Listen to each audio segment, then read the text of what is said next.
Oh my God, I don't deserve these words. I'm deeply humbled by the privilege that I have to spend my time and to learn from my students. They make me a better person, I'm sure. And because of this privilege that I have to sit in the same room and to start to open their souls and maybe certain truths about what a difficulties is waiting for them, there is a certain thing about explaining what the actor is. And there's so many different legacies about who we are, and some of them are glamorous and beautiful and filled with too many lies and misconceptions and delusional. Some of them are horrible and humiliating and without Hollywood happy endings. And I think the truth is somewhere in between, that it is about the process of discovery of who we are. Without being too pretentious, I think it's fair to say that it is a privilege and an honor to be an actor because we are representing God's masterpiece, which is a human being. And we heard so many beautiful things today from all these artists about the dance between who we are, between the nature, and I will add to that dance also the dance between the Trinity that we have in ourselves, about our carnal and physical self, about our intellectual and psychological self, and between our spiritual and emotional being. And all three of those aspects are actually creating harmony and presenting us as this entity that is still mysterious. We live in a time when we can send people at the edge of the world and give them just a supersonic suit to jump down and to arrive in style. But we still don't know the basic things about who we are. And it is about inconceivable.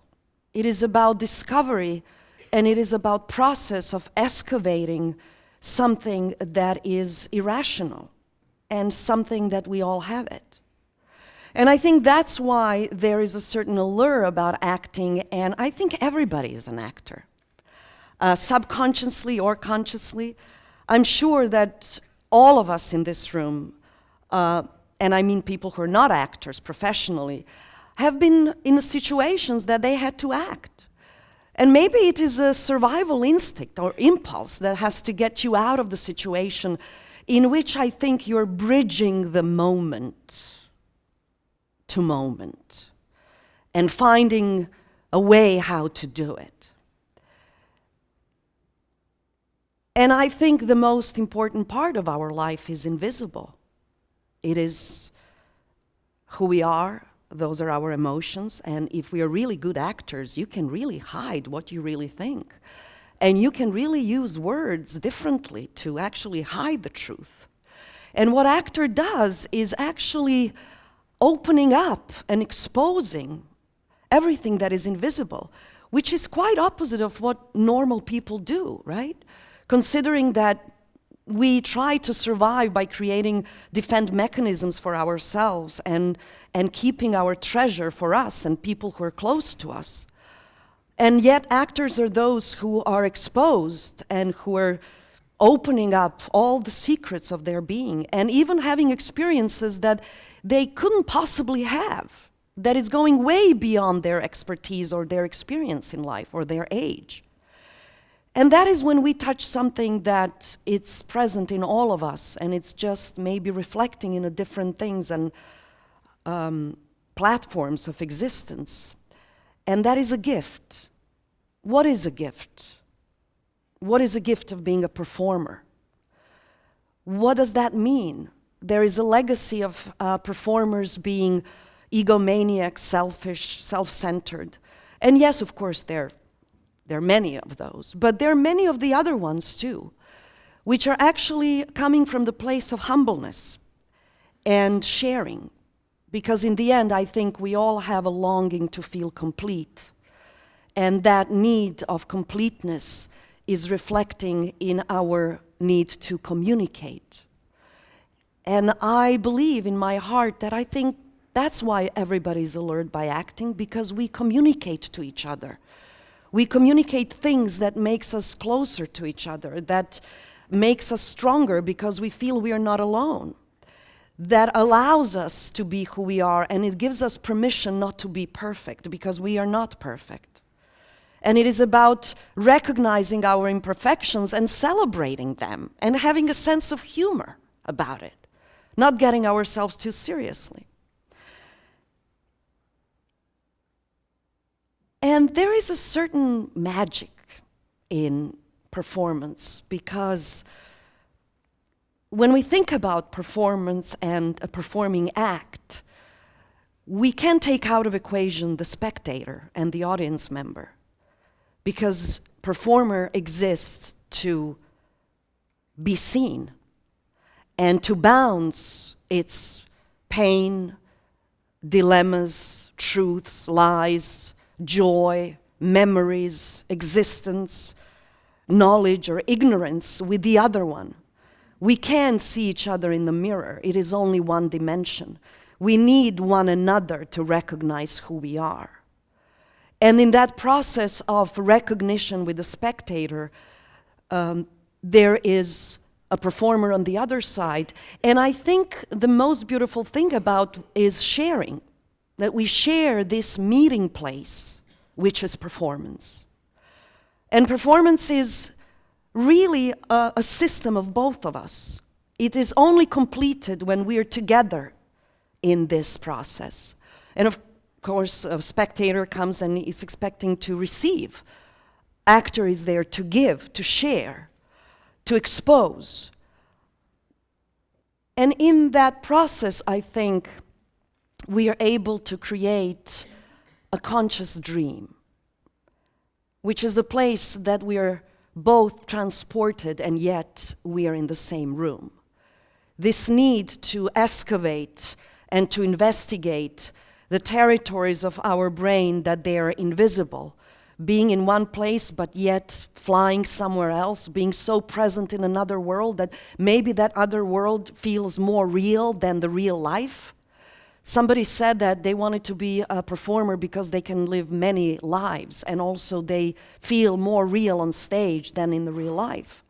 That can be said for the audience as well, because we do long to communicate with each other and to bounce these emotions, to have the reaction on each other.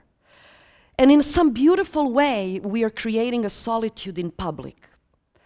Actor being able to dive into its own imaginary world, getting into the places that is deriving memories, associations, future to come, dreams, things that possibly couldn't be explained in words or being set in 2 dimensions.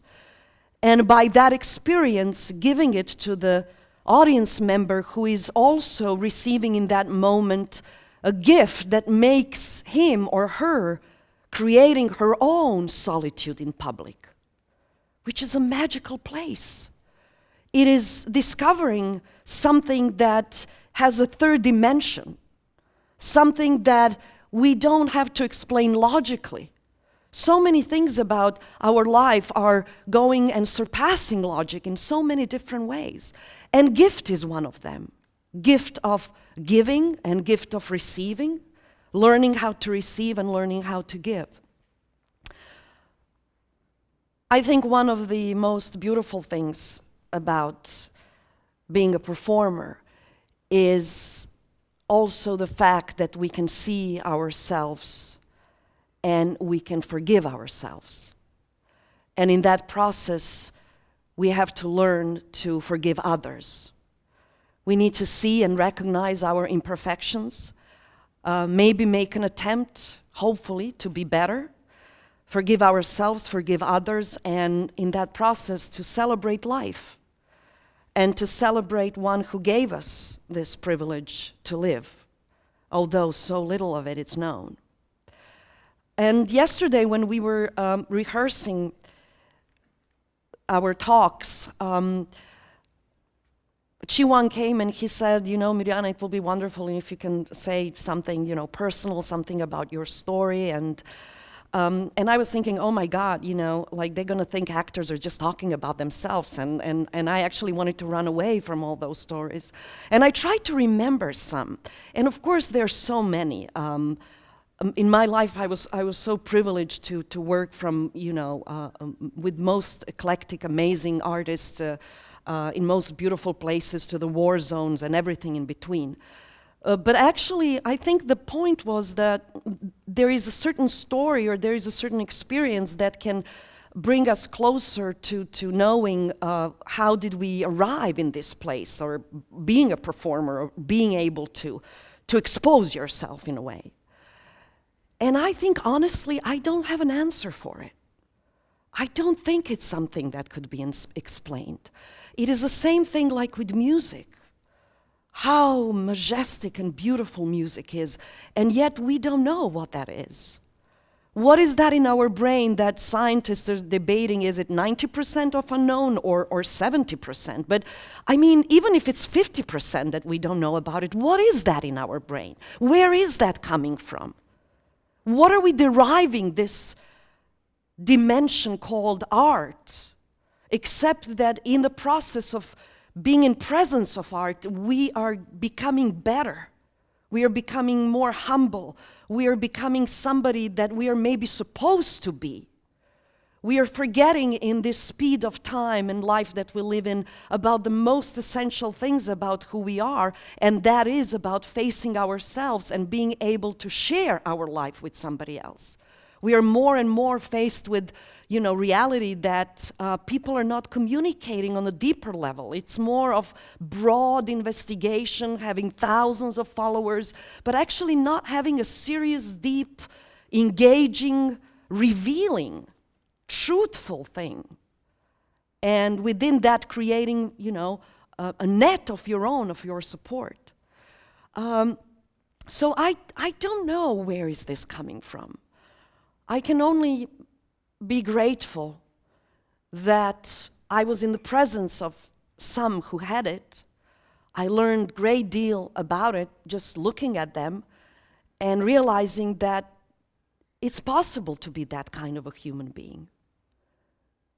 That it is about longing of art making us better and creating a platform, a different kind of platform for observation in which human being can be connected to other on a deeper level. And along those lines, it is really wonderful and incredible, deep honor to be an actor, but at the same time, it is a living paradox, because you have to be open and vulnerable and sensitive and having all this membranes of your nerves in front of you and being able to dig in at any given moment and to share that, to expose brutally your truths. And on the other hand, you have to be expected to be judged, because somebody in the audience is a reviewer who has the right and a professional calling to judge you. So there is a question, who are you doing this for? Is it for yourself? Is it for the audience? Or it is something that belongs to the unknown, something that belongs to maybe that mystical dimension to one or to the entity that gave us this in the first place. I think it's all together, and that we will find the answer somewhere else. And what is most beautiful about it is that I think with art, we are really posing questions more than giving answers. And the most beautiful thing about that is that in that process, we are discovering something about ourselves.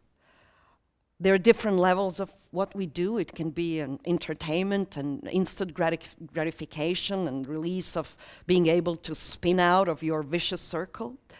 But every once in a while, I think we are faced with the privilege to be a part of certain eclectic processes in which we are able to investigate human nature on a deeper level and to excavate something that is more intuitive, and it has to do more with human impulses rather than logic or something that can be explained in certain equations. And because of it, I think we are all driven to this place, to recognize that there are no boundaries to us, that our body is physical presence, and we heard a beautiful thing at the opening of this talks about how important is physical presence, but that there is also something that is invisible in us, and it is as important and as visible what we are facing. And we should never forget about that. And we should give a chance for that to really free itself, because in the end, I think performance is about expression, and expression is about freedom. And having a personal freedom is the biggest achievement that each and one of us on this planet can have, that can surpass any politics, any social questions, any psychological debates, any philosophical disagreements, any economic, any direction. It is an intimate process of recognizing who we are. And I think we have to honor that in ourselves, because in some ways we are also a gift. We are a gift to each other, and if we learn how to share our goodness, we can create something really special. So if we talk about act, I think we shouldn't localize act just for the performance on stage. I think it should be also about what is our act as human being. And if we can choose one, I think it should be act of goodness and gracefulness so that we can meet each other halfway. Thank you very much.